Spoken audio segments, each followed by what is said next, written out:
আপনার কাছে পিতা তুই অপরাধ করেছি পিতা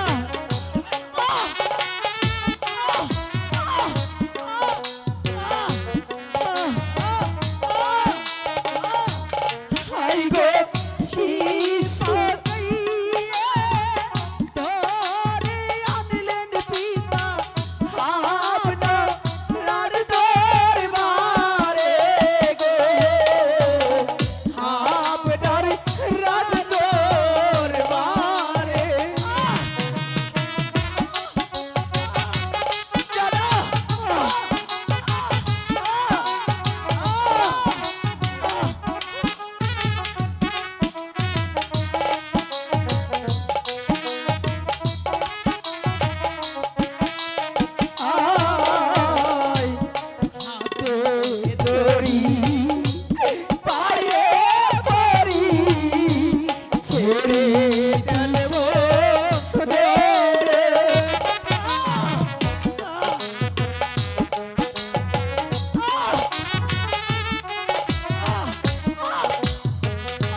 বিচার অবশ্যই বিচার করব। বিচার করার পূর্বে আমার দুইজন মানুষের কাছে জিজ্ঞাসা করার আছে, যাদের হাতে তুলে দিয়েছিলাম এই কুলাঙ্গার দুটি সন্তানকে। এই কে আছিস? সেনাপতি বীর কাসেমকে দরবারে পাঠিয়ে দে। মহারাজের জয় হোক। মহারাজের এ কি কি আমি কি দেখতে পাচ্ছি মহারাজ? আপনি শাসনের যাবক, হাতে সিংহাসন বসে আছেন, ছোট রানী আপনার পাশে কাল নাগিনীর রূপ নিয়ে দাঁড়িয়ে আছে, মূর্তির মতো দাঁড়িয়ে আছে মন্ত্রী জঙ্গ বাহাদুর। অথচ আপনার দুটি সন্তান আপনার দুলাল দুলু সজ্জায় লঙ্কিত। একটি বারের জন্য কি জানতে পারিবি এই মাতৃহারা দুটি সন্তান আপন দুলাল এমন কি অন্যায় করেছে, যার জন্য আপনি ওদেরকে চাবুকের পর চাবুক মারছেন? তার পূর্বে বলুন, এই কুলাঙ্গার সন্তান দুটিকে আপনার হাতে কি কারণে তুলে দেওয়া হয়েছিল? ওদেরকে মানুষের মতো মানুষ করার জন্য আমার হাতে তুলে দিয়েছিলেন মহারাজ।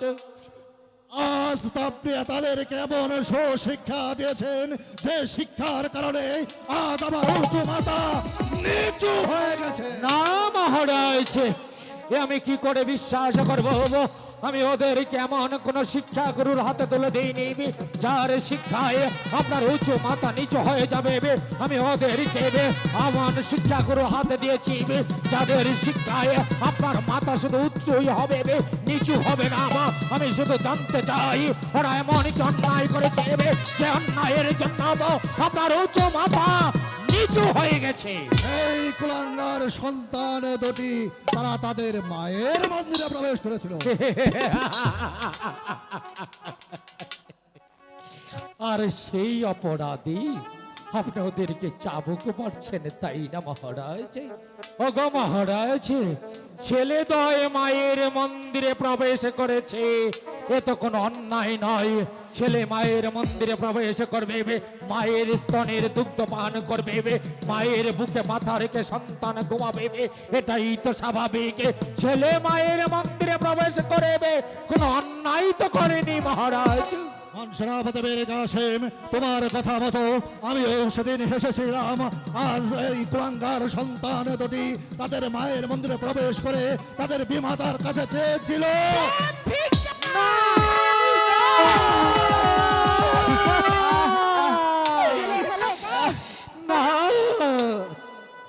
না ছোট রানী, না অমন কথা বলবেন না ছোট রানী। ওগো ছোট রানী, এ কথা বলার সঙ্গে সঙ্গে আপনার জিভটাকে নারস হয়ে গেল না? এ কথা বলার সঙ্গে সঙ্গে আপনার পায়ের তলা থেকে কেন মাটিগুলো সরে গেল না? এ কথা বলার সঙ্গে সঙ্গে চৌথ আকাশটা ভেঙে কেন আপনার মাথায় বজ্র আঘাত করলো না? এ কথা আকাশ বিশ্বাস করতে পারবে, পাতাল বিশ্বাস করতে পারবে, ৩৩ কোটি দেবতা বিশ্বাস করতে পারবে, কিন্তু আমি মীর কাছে আমি বিশ্বাস করি না। এই সম্পূর্ণই বানোয়াট, সম্পূর্ণই চক্রান্ত। বিশ্বাস যে তোমাকে করতে হবে সেনাপতি বীর কাসেম, কারণ তার উপযুক্ত প্রমাণ রয়েছে। প্রমাণ?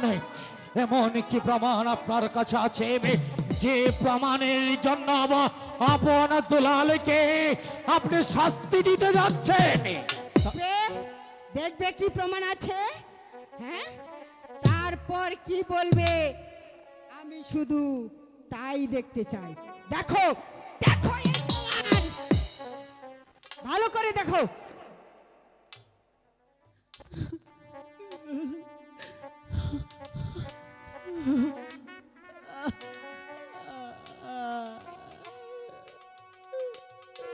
চাদর দেখো, ওরা যখন আমার কাছে প্রেম নিবেদন করে পালিয়ে যাচ্ছিল তখন আমি ওদের কাছ থেকে কৌশলে চাদরখানা কেড়ে নিয়েছি। কিন্তু ছোট রানী, বলুন, এই চাদর সত্যি আপনের গায়ের চাদর, কারণ আমি আপনার দুলালকে যেদিন মাস্টারের বাড়ি থেকে নিয়ে এসেছি সেই দিন মাস্টার উপহার স্বরূপ এই চাদর আপনের গায়ে পরিয়ে দিয়েছিল।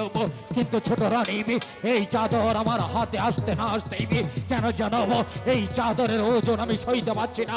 কেন যেন এই চাদরের প্রতিটি সুতা আমাকে ধিক্কার দিয়ে বলছে, ওরে তুই, ওরে মুসলিম, তুই বিশ্বাস করিস নি, এই সম্পূর্ণই বানোয়াট, এই সম্পূর্ণই চক্রান্ত, এই সম্পূর্ণই নাটক। আর এই নাটকের নায়ক হচ্ছে মন্ত্রী জং বাহাদুর, আর এই নাটকের রাক্ষসী নায়িকা হচ্ছে ছোট রানী চন্দ্র দেবী। মহারাজ, একটা রাজ কর্মচারী আমাকে অপমান করছে আর আপনি তার কিছুই করছেন না। ঠিক আছে, আপনি আপনার রাজ কর্মচারীদের নিয়ে থাকুন, আমি আমার বাপের বাড়ি চলে গেলাম। তোমাকে বাপের বাড়ি চলে যেতে হবে না। এই কুলাঙ্গার সন্তান দুটির আমি এমন বিচার করব যে বিচার দেখে এই তামাম দুনিয়ার মানুষ আতঙ্কে শিউরে উঠবে। আমার আরো একজন মানুষ রয়েছে যার হাতে তুলে দিয়েছিলাম এই কুলাঙ্গার সন্তান দুটিকে মানুষের মতন মানুষ করে তোলার জন্য। এই কে আছিস? মাস্টারকে দরবারে পাঠিয়ে মহারাজার হোক, মহারাজার জয় হোক। এটি একটি মহারাজ আমার এই সিংহাসনে উপবিষ্ট, আর আপনার সন্তান আপনার দুলাই লুটিত কেন মহারাজ? আপন দুলাল, আপন দুলাল, গুরুজি, কি হয়েছে মাস্টার? মহারাজ? তার পূর্বে বলো, এই আপন দুলালকে তোমার হাতে কেন দেওয়া হয়েছিল? আপন দুলালকে আমার হাতে তুলে দিয়েছিলেন মহারাজ, সুশিক্ষায় শিক্ষিত করে একটি আদর্শ মানুষ রূপে গড়ে তুলতে মহারাজ। তাদেরকে এমন শিক্ষা দিয়েছেন যে শিক্ষার কারণে আমার উঁচু মাথা নিচু হয়ে গেছে। কি বলছেন মহারাজ? আমি আপনার এই সন্তান আপন দুলালকে এমন শিক্ষা দেয়নি যার জন্য আপনার উঁচু মাথা নিচু হয়ে যাবে, তা কি আমি একবার জানতে পারি মহারাজ? এমন কি অপরাধ করেছে আপন দুলাল আপনার উঁচু মাথা নিচু হয়ে গেছে? জানতে চাও মাস্টার? হ্যাঁ, জানতে চাই। তাহলে শোনো, এই কুলাঙ্গার সন্তান দুটি তাদের মায়ের মন্দিরে প্রবেশ করেছিল। আমাকে হাসালেন মহারাজ, আপনি আমাকে হাসালেন। ছেলে মায়ের মন্দিরে প্রবেশ করবে, এটা তাই স্বাভাবিক মহারাজ, এতে কোনো অপরাধ হতে পারে না মহারাজ। কিন্তু মাস্টার, তোমার কথা মতো আমিও সেদিন হেসেছিলাম, তুমিও হেসো না। তুমিও হাসলে তুমি ঠিক থাকতে পারবে না। তাহলে শোনো, এই কুলাঙ্গার সন্তান দুটি তাদের মায়ের মন্দিরে প্রবেশ করে তাদের মাতা কাছে চেয়েছিল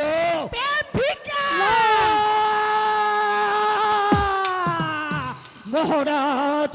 এ কথা বলার সঙ্গে সঙ্গে আপনার জি পিতা খসে পড়লো না কেন?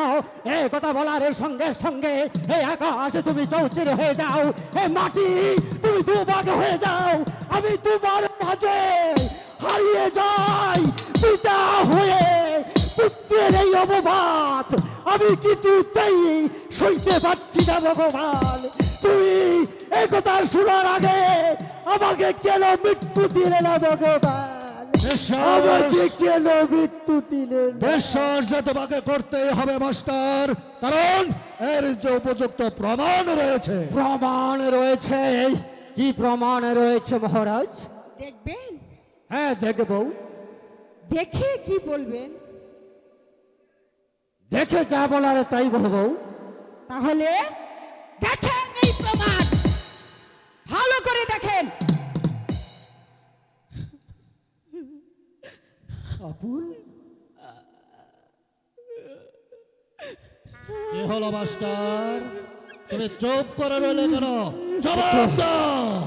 এত দেখছি আমারই দেওয়া আপনের গায়ের চাদর, তাই তো ভাবছি এই চাদর মায়ের মন্দিরে প্রবেশ করছে কেমন করে। না না মহারাজ, এই চাদরের প্রতিটি সোতারের কণায় আমাকে দীক্ষার দিয়ে বলছে, ওরে শিক্ষা গুরু মাস্টার, তুই একথা বিশ্বাস করিস রে?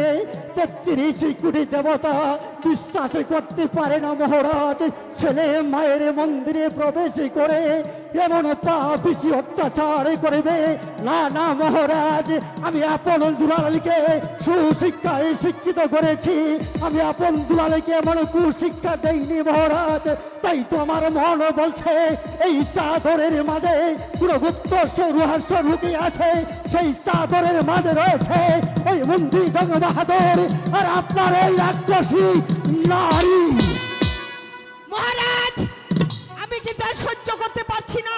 সামান্য মাস্টার, সামান্য বেতনভুক্ত কর্মচারী আমাকে অপমান করছে, আর আপনি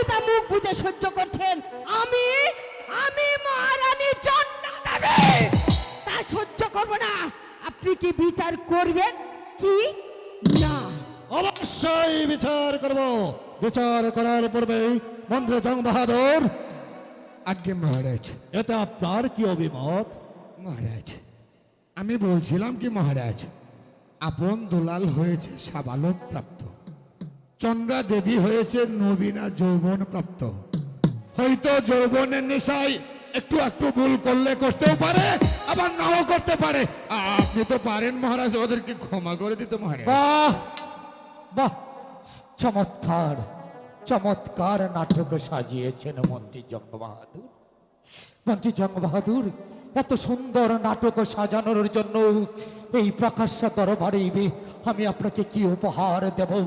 আমি ভাবছি এই মুহূর্তে কি ফুলের মালা এনে আপনার গলায় পরিয়ে দেব, না জুতোর মালা দিয়ে দরবার থেকে বিদায় করে দেব?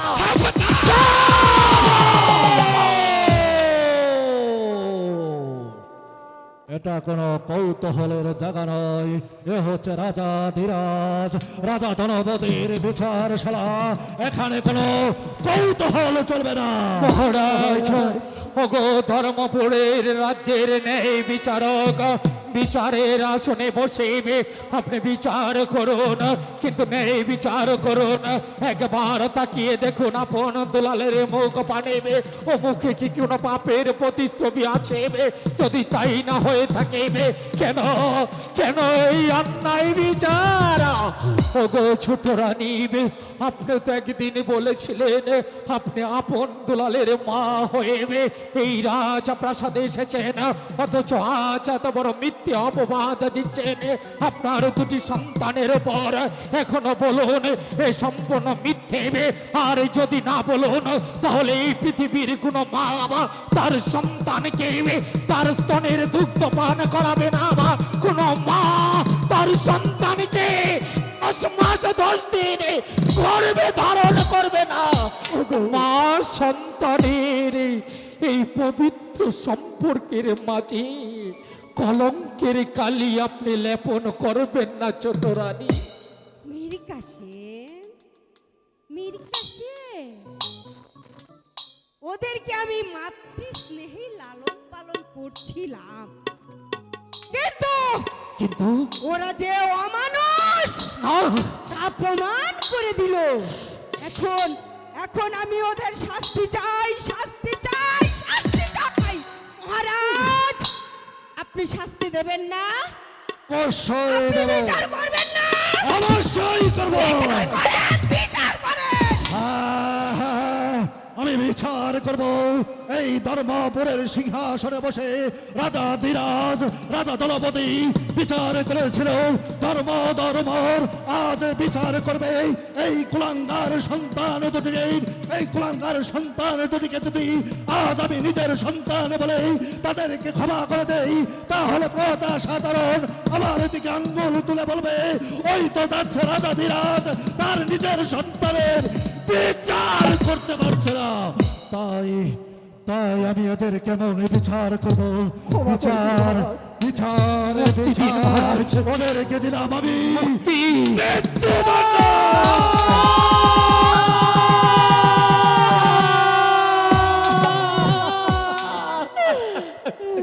আপনি কে আছিস? ঘাতককে দরবারে পাঠিয়ে দে।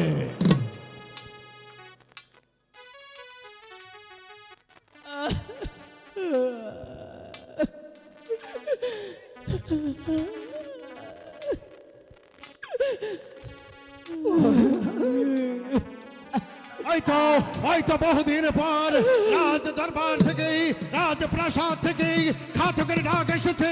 জানি না কোন মায়ের মুখ খালি করতে হবে, জানি না কোন সতী নারীর মুখ থেকে তার সন্তানকে নিয়ে মহাশ্মশানে হত্যা করে তার তাজা রক্ত নিয়ে দিয়ে হবে। মহারাজের কাছে আমাকে যে জন্য স্মরণ করেছেন মহারাজ। ঘাতক মহারাজ, তবে এই মুহূর্তে আমার এই দুই কুলাঙ্গার সন্তানকে ওই কালীমার মন্দিরে নিয়ে তাদেরকে হত্যা করে তাদের তাজা রক্ত এনে দেবে ছোট রানীকে। মহারাজ, এ কি বলছেন মহারাজ? মা মরা দুটি সন্তানকে আপনি হত্যার আদেশ দিচ্ছেন। মহারাজ, আমার মার্জনা ক্ষমা করবেন মহারাজ। মহারাজ, এই অবুঝ লোক দুটো কি অপরাধ করেছে? আচ্ছা, তবে হয়েছে ঘাতক, আর আমি তোমার মনিব। আমি তোমার কাছে কৈফিয়ত দিতে মোটেও রাজি নই। নিয়ে যাও।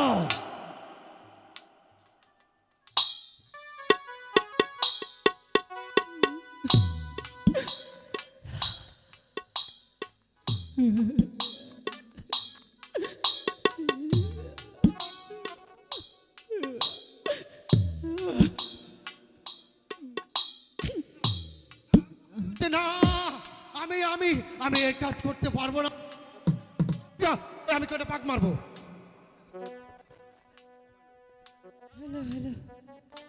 মহারাজ, মহারাজ, আপনি আমাকে ক্ষমা করে দিন মহারাজ। এই নিষ্ঠুর কাজ আমি যে করতে পারবো না মহারাজ। আমি পারবো না মহারাজ। তুমি বলেছ না আমি তোমার মনিব, আর তুমি আমার বৃত্ত। আমার আদেশ পালন করাই তোমার কাজ। নিয়ে যাও। সত্যি বলেছেন মহারাজ, সত্যি বলেছেন। আমি হলাম সামান্য বেতনভুক্ত কর্মচারী। আমাকে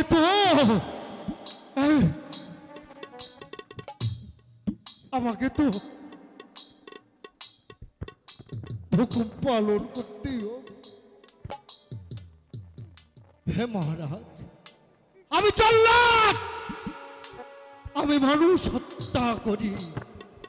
এটাই আমার চাকরি, এটাই যে আমার কর্ম। হে মহারাজ, আমি আপনার আদেশ পালন করছি। ওই মা মরা দুটি সন্তানকে আমি শ্মশানে নিয়ে তাদেরকে হত্যা করব।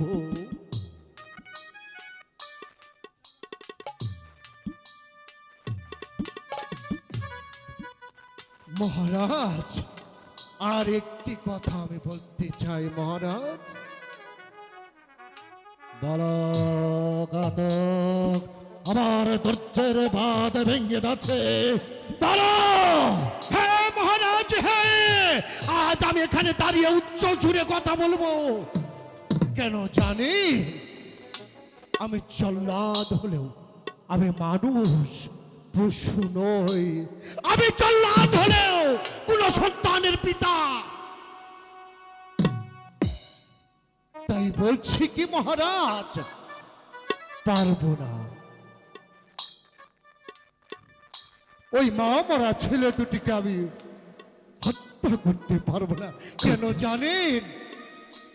ছোটবেলা যখন ওদের মা দেবী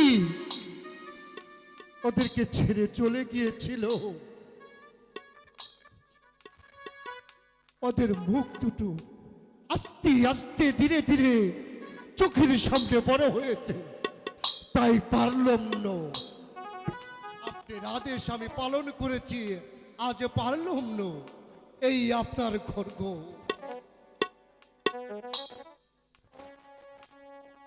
আপনার খড়গ আপনাকে বুঝিয়ে দিয়ে আমি চলে যাচ্ছি মহারাজ, আমি চলে যাচ্ছি। তবে যাবার বেলায় একটি কথা বলে যাচ্ছি মহারাজ, কোন সন্তান পিতা মাতার কাছে এতটুকু আশা করে না। যাকে জন্ম দিয়েছেন, যাকে লালন পালন করেছেন, তাকে নিজে মুখে বলছেন হত্যা করতে। এই পৃথিবীর মানুষ তোমরা সকলেই জেনে রাখো, এমন নিষ্ঠুর, এমন জল্লাদের রাজ্যে আমি চাকরি করব না।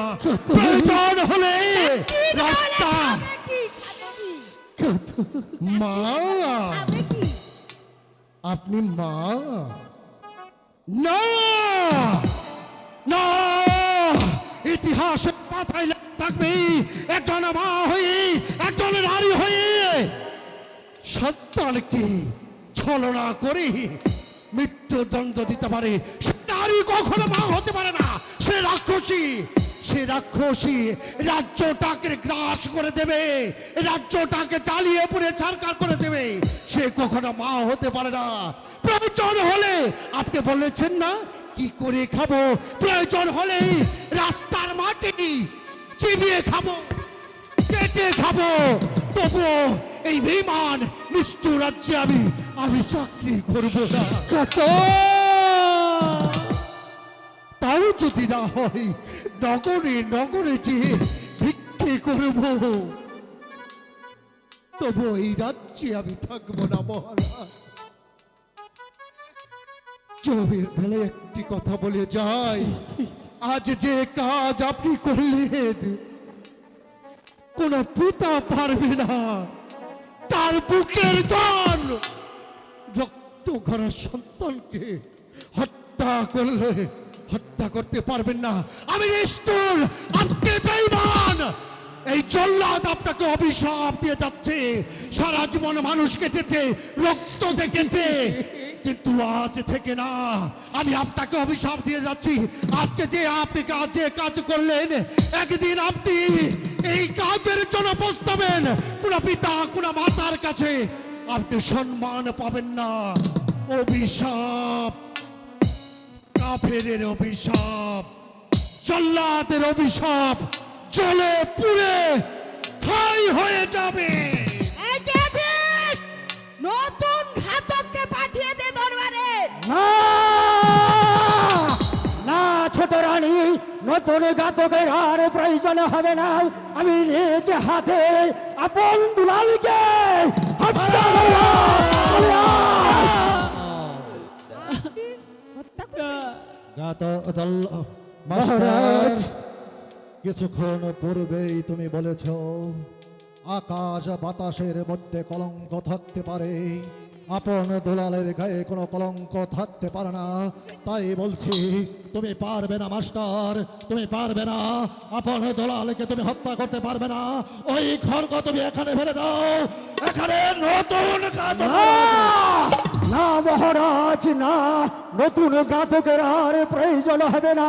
আপনি না বলেছিলেন মহারাজ আমি আপনার এই সন্তানকে কুশিক্ষা দিয়েছি, তাই তো যে হাত দিয়ে আমি আপন দুলালকে কুশিক্ষা দিয়েছি, আমি সেই হাত দিয়ে আপন দুলালকে হত্যা করব। ওকে এখানে নয়, ওদেরকে নিয়ে যাও ওই কালীমার মন্দিরে। মন্দিরে নিয়ে তাদেরকে হত্যা করে তাদের তাজা রক্ত এনে দেবে ছোট রানীকে। চলে আয় আপন দুলাল, চলে আয়।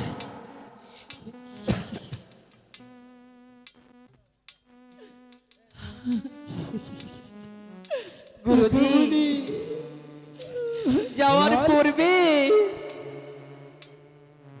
বাবার কে একটা নজর দেখে যায়, মাকেও একটা নজর দেখে যায়, আর তো দেখতে পারবো না। ঠিক আছে আপন দুলাল। মাগো, বাবা, দুঃখ নেই আমাদের, দুঃখ শুধু একটাই বাবা,